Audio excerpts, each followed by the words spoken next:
Hi everyone, আসসালামু আলাইকুম। আমি মাশকুরা, লাইফস্টাইল উইথ মাশকুরা চৌধুরী চ্যানেলে আপনাদেরকে স্বাগতম। কেমন আছেন সবাই? আশা করি আল্লাহর অশেষ রহমতে ভালো আছেন। আমরাও আলহামদুলিল্লাহ ভালো আছি। তো আজকে আপনাদের মাঝে চলে এলাম সকাল থেকে। দেখেন বিছানার কী অবস্থা। আপনাদের ভাইয়া উঠছে ঘুম থেকে, ওঠার পর বিছানাটাও ঠিক করে নাই। তো যাই হোক, আমি এখানে বিছানাটা ঠিক করে নিলাম। আর আপনাদের ভাইয়া বাইরে চলে গেছে। আজকে আমি কিন্তু যে গরম পড়ছে, আজকে ভাবছি এই গরমে দুপুরবেলা টক রান্না করব। তো সেই জন্য বাইরে গেছে।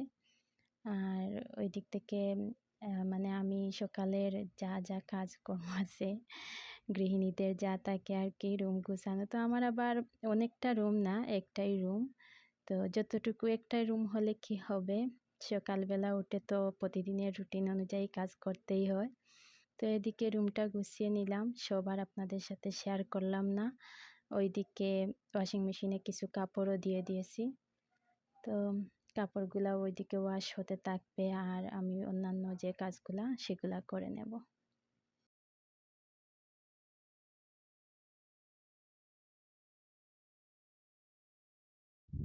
তো এই তো আমার জনাব লাল শাক আর মলা মাছ নিয়ে আসছেন। আজকে দুপুরের মেনুতে থাকবে লাল শাক ভাজি আর মলা মাছের টক। মলা মাছের টক বলতে আমার হাজব্যান্ডের এক কলিগের একজন ভাই আসছেন দেশ থেকে। তো উনি আবার বাংলাদেশের টক আম নিয়ে আসছেন। তো সেটা থেকে আমাকে দিছেন আর কি, 4টার মতো। তো ওইগুলা দেখেই মনে হলো যে গরম পড়ছে, সৌদি আরবে যেমন গরম বাংলাদেশেও তেমন গরম। তো ওকে বললাম যে আম দিয়ে টক রান্না করি, তো মলা মাছ নিয়ে আসছে। তো শাক পুরোটা রান্না করব না, যতটুকু রান্না করব সেগুলা বেছে নিব। তো এদিকে আমও বের করে নিছি, ওইদিকে সব কিছু অফ ক্যামেরায় শাক বেছে কেটে কুটে ধুয়ে পরিষ্কার করে নিয়েছি, মলা মাছ পরিষ্কার করে রেডি করে নিছি, আমটাও রেডি করছি। আমি আবার শাক ভাজিতে অথবা কোনো ভাজিতে আলুটা পছন্দ করি, তো আলুটাও দিয়ে নিলাম। তো শাক ভাজি করব, আর এই যে এই আলু দিয়ে শাকটা ভাজি করব। আর ওইদিকে মলা মাছ কিন্তু এখানে মাথা টাথা পরিষ্কার থাকে, তারপরও কেমন জানি তাকে অনেকটা সময় যায় পরিষ্কার করতে। নিজে তো আলাদাভাবে একটু পরিষ্কার করে নিতে হয়। তো এখানে মলা মাছ পরিষ্কার করে নিছি, এখানে আমটাও কেটে নিছি। আমটা কিন্তু খুবই স্বাদের ছিল, অনেক টক। আর রসুন কুচি করে রাখলাম, ওইটা রাখছি কিন্তু শাক ভাজির জন্য রসুনটা। তো দেখতেই থাকেন, রান্নাটা করে নেই।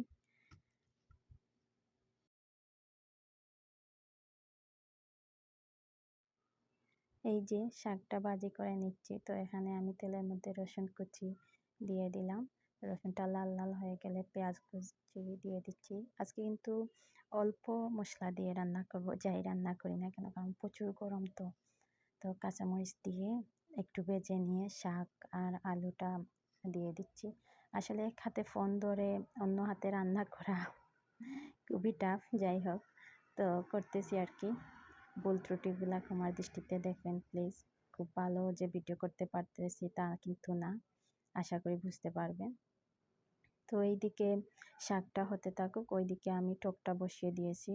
তো এখানে আমি যে রসুন বাটা আছে ওইটা ব্যবহার করতেছি, রসুন বাটা দিয়ে দিলাম পরিমাণ মতো। রসুনটা একটু লাল লাল হয়ে গেলে তখন আমি পেঁয়াজ বাটাটা দিয়ে দিছি। তো পেঁয়াজ আজকে কিন্তু টকটা রান্না করব পেঁয়াজ বাটা রসুন বাটা দিয়ে। তো লবণ দিয়ে আমি এখানে রসুন আর পেঁয়াজটা খুব ভালোভাবে কষিয়ে নেব। তো এই যে এদিকে দেখেন শাকটাও হয়ে যাচ্ছে। আর আমার কিচেনটা কিন্তু ইগনোর করবেন, কারণ চুলার আশপাশটার অবস্থা তেমন ভালো না। যাই হোক, তো এদিকে মশলাটা কষানো হয়ে গেলে এখন আমি কাঁচা আমটা অ্যাড করলাম। তো জানি না যে এভাবে রান্না করে নাকি অন্য কোনোভাবে রান্না করে, আপনাদের কারো জানা থাকলে আমাকে বলবেন প্লিজ। যাই হোক, তো আম দেওয়ার পর কিছুক্ষণ নেড়ে তারপর আমি ওই যে পেঁয়াজ যে বাটিতে রেখেছিলাম ওইটা থেকে ধুয়ে পানি দিয়ে হলুদ দিয়ে লবণ দিয়ে ডেকে রাখলাম। তো কিছুক্ষণ জাল দেওয়ার পর কষিয়ে নেওয়ার পর তো মাছটা অ্যাড করব।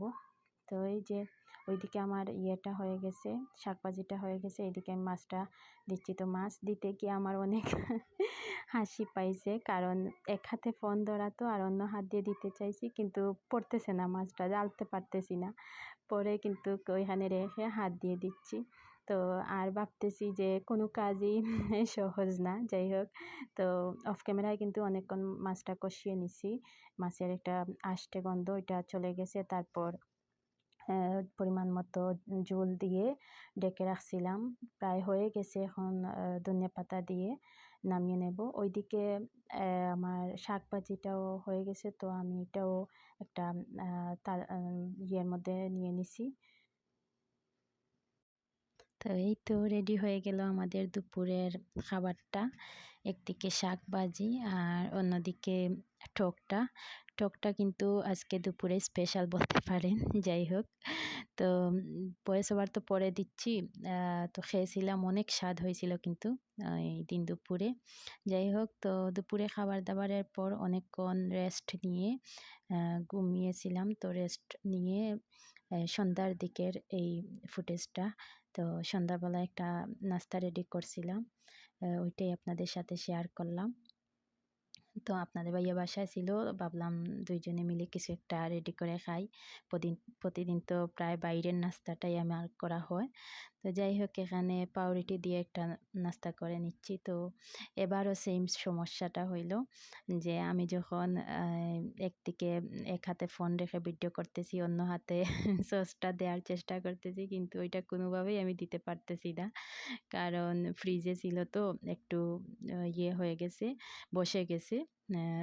তো ক্যামেরা অফ করে আমি ইয়ে করছি আর কি, দিয়ে নিছি সসটা সিম্পলভাবে আর কি। আমি আমার সিম্পল যে লাইফস্টাইলগুলো ওইগুলাই আপনাদের সাথে শেয়ার করি।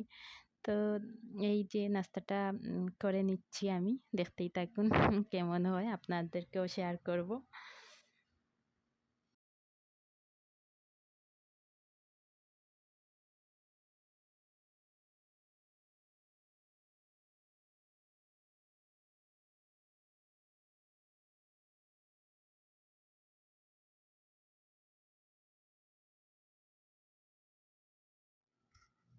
তো এই তো দুইটাই আমি রেডি করে নিছি। এখানে পুর যেটা দিছি সেটা আমি আগে থেকেই রেডি করে রাখছিলাম অফ ক্যামেরায়, সেটা আর আপনাদেরকে দেখানো হয় নাই। ক্যাপসিকাম, তারপর টমেটো, ডিম, ধনেপাতা, কাঁচামরিচ দিয়ে একটা পুর তৈরি করে রাখছিলাম। তো এই তো এখন সেটা আমি টমেটো সস দিয়ে পাউরুটির মধ্যে দিয়ে, আর ওই যে টুথপেকটা আছে ওইটা দিয়ে আটকে দিছি, কারণ খুলে যাচ্ছিল। তো টোস্টারে করে নিলাম, দুইটাই করছি। এই তো হয়ে গেছে। এই যে দেখেন, একটু ডেকোরেশন করার ট্রাই করছি। তো প্রথমে টি টেবিলে রাখছিলাম, সোফায় বসে বসে খাবো, কিন্তু আপনাদের ভাইয়া বলতেছে আমি কিন্তু বিছানা থেকে নামতে পারবো না, এখানেই নিয়ে আসো। তো বিছানায় পরে নিয়ে গেছি। তো দুইজনে মিলে খাইছি, মানে অনেক স্বাদ হয়েছিল, কিন্তু এতটাও আশা করি নাই। তো আমার তো নতুন নতুন রান্না বান্না, নতুন নতুন সংসার, সব কিছু মিলিয়ে মানে মোটামুটি আমাদের চলার মতো হচ্ছে আর কি। যাই হোক, আর আপনাদের সাথেও শেয়ার করতেছি। তো খেতে খেতে আপনাদেরকে আবারও বলবো, যদি বরাবরের মতো আবারও বলবো, যদি আমার ভিডিওটি ভালো লেগে থাকে প্লিজ একটা সাবস্ক্রাইব করবেন, আর লাইক দিয়ে আমার পাশে থাকবেন, যাতে আমি আরও নতুন নতুন ভিডিও আপলোড করতে উৎসাহিত হই।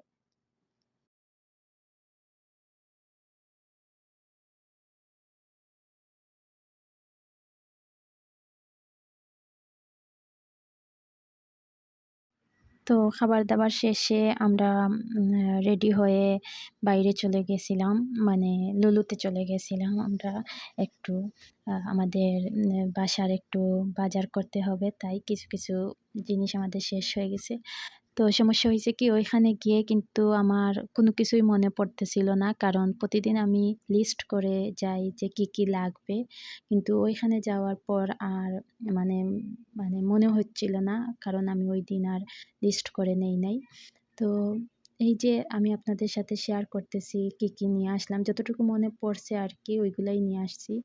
তো এগুলা কিন্তু রাতে নিয়ে এসে আর ভিডিও করি নাই। পরের দিন দুপুরে আপনাদেরকে দেখাচ্ছি। পরের দিন দুপুরে এটা শুট করে রাখছি আপনাদের সাথে শেয়ার করব বলে। তো এই যে যা মনে পড়ছে তা কিন্তু নিয়ে আসছি। এই যে এটা কিন্তু অনেক ইম্পোর্টেন্ট একটা জিনিস।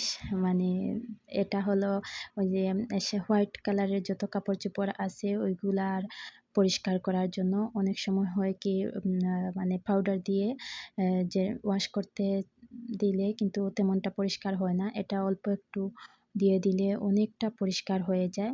মানে একদম ধবধবে সাদা হয়ে যায়। ক্লোরেক্স ওইটাই। তো এখানে আসার পর এটা কিন্তু আমার অনেক উপকারে আসছে। তো এই যে এটা খুলে গেছে তো টানাটানি করতেছিলাম। যাই হোক সয়াবিন আর নিয়ে আসছি ২ টা। তো এইভাবে কিছু জিনিস নিয়ে আসছি আরকি যা আমার মনে পড়ছে। তো আসার সময় আমরা বাসার কাছেই চলে আসছি। তখনই ও আবার ওর হঠাৎ করে মনে পড়ল যে আম কিনবে। তো আম কিনে নিয়ে আসছে। আর এই যে এটা হলো ডিটারজেন্ট পাউডার আরকি। তো এটাও নিয়ে আসছি। এরকম টুকিটাকি নিয়ে আসছি। যাই হোক, এই যে এইগুলা দেখাতে আজকের মতো আপনাদের কাছ থেকে বিদায় নিয়ে নিচ্ছি। ভালো থাকবেন, সুস্থ থাকবেন। আর আমাদের জন্য দোয়া করবেন। আল্লাহ হাফিজ। আসসালামু আলাইকুম।